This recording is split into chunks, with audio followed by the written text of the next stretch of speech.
নির্বাচনের আগে আমরা সংকল্পপত্র নিয়ে এসেছিলাম।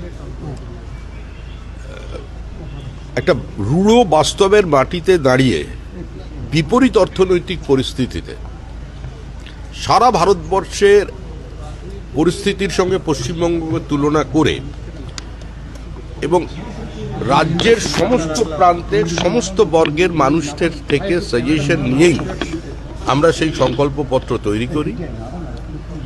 আজকে যে বাজেট ডক্টর স্বপন দাশগুপ্ত পেশ করেছেন,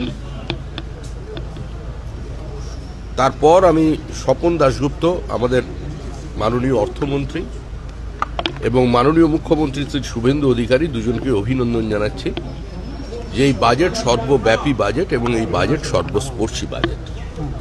এই বাজেট পশ্চিমবঙ্গের জীবনে নতুন গতির সঞ্চার করবে। এই বাজেট মহিলাদের শুধু সুরক্ষিত করবে না, আত্মনির্ভর করতে সাহায্য করবে। আর এখনো চলার পথ অনেক বাকি। সবেমাত্র সরকার আমরা গঠন করতে পেরেছি। পশ্চিমবঙ্গের অর্থনৈতিক অবস্থা কোথায় ছিল এবং নতুন নতুন যে সমস্ত তথ্য বেরিয়ে আসছে তা থেকে এই সময় দাঁড়িয়ে সরকার যতটা করার ততটা করবার চেষ্টা করেছেন। এবং সর্বোপরি যে বিষয়টা অত্যন্ত গুরুত্বপূর্ণ, যে একটি যুক্তরাষ্ট্রীয় ব্যবস্থার মধ্যে যদি রাজ্য কেন্দ্র সংঘাত থাকে সেখানে উন্নয়ন ব্যাহত হয়ে যায়। অন্তত পশ্চিমবঙ্গের ক্ষেত্রে সেটা হবে না। কৃষক থেকে শুরু করে পরিবহন এবং সাংবাদিকদের থেকে শুরু করে বিভিন্ন ছাত্রছাত্রী সমস্ত মানুষের কথা, গৃহহীন মানুষের কথা মাথায় রেখে বাজেট তৈরি হয়েছে। নিঃসন্দেহে এই বাজেট পশ্চিমবঙ্গের অর্থনীতিকে আরও শক্তিশালী করবে এবং সামগ্রিকভাবে উন্নয়নের গতিমুখকে পরিবর্তন করবে এবং ত্বরান্বিত করবে। রাজ্য সরকারের কর্মচারীদের একটা দীর্ঘদিনের ডিএ নিয়ে একটা বিষয় ছিল, সেখানে 20% ডিএ বাড়ানো।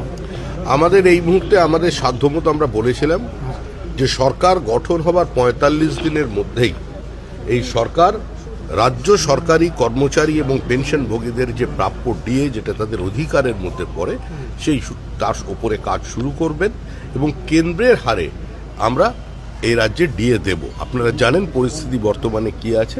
আমরা শুরু করলাম, আমাদের একটু সময় লাগবে। মুখ্যমন্ত্রীকে, অর্থমন্ত্রীকে আর একটু সময় দিতে হবে, শিল্পমন্ত্রীকে, তারা পরিস্থিতির পরিবর্তন।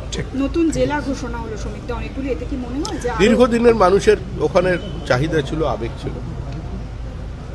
আমরা পার্টি হিসাবে আমরা বিকেন্দ্রীকৃত অর্থনীতি এবং বিকেন্দ্রীকৃত প্রশাসনে বিশ্বাস করি।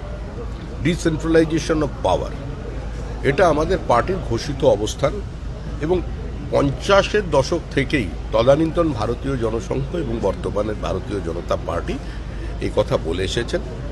অটল বিহারী বাজপেয়ীর সময়ও আপনারা দেখেছেন যেভাবে নতুন রাজ্য আমাদের তৈরি হয়েছে এবং সেভাবেই প্রত্যেকটা স্বায়ত্তশাসিত সংস্থা থেকে শুরু করে রাজ্য সরকার এবং রাজ্য সরকারের অধীনে যে সমস্ত সংস্থা আছেন তাদের স্বাধিকার এবং তাদের স্বায়ত্তশাসন এবং তাদের অর্থনৈতিক দৃঢ়তাটা যাতে থাকে সে ব্যাপারে পার্টি এবং সরকার অত্যন্ত শ্রদ্ধাশীল। ফলতাকে মডেল এলাকা হিসেবে গড়ে তোলা হচ্ছে, যেখানে পুষ্পা ত্রাস ছিল, মানুষজন ভোট দিতে যেতে পারতেন না। ওগুলো এখন অতীত, ওগুলো পশ্চিমবঙ্গের মানুষ আর আলোচনা করতে চাইছেন না। রবীন্দ্রনাথ ঠাকুর অনেকদিন আগেই লিখে গিয়েছিলেন, রক্তমাখা অস্ত্র হাতে যত রক্ত আঁকি, শিশু পাঠ্য কাহিনীতে থাকে মুখ ঢাকে।